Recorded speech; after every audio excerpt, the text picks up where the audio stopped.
You've sure enough heard of Alessia Russo.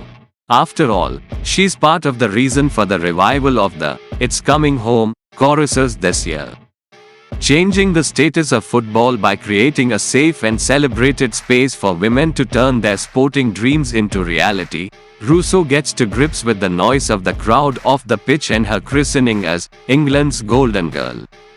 Never have pundits welcomed a downpour of beer to be swilled over them, without a riled-up aftermath, more than they did when the England women's football team entered the World Cup final. As glasses roared into the air in euphoria at this major historic moment, it was Alessia Russo who in fact secured England's fate, for the first time ever, reaching the ultimate round of the tournament.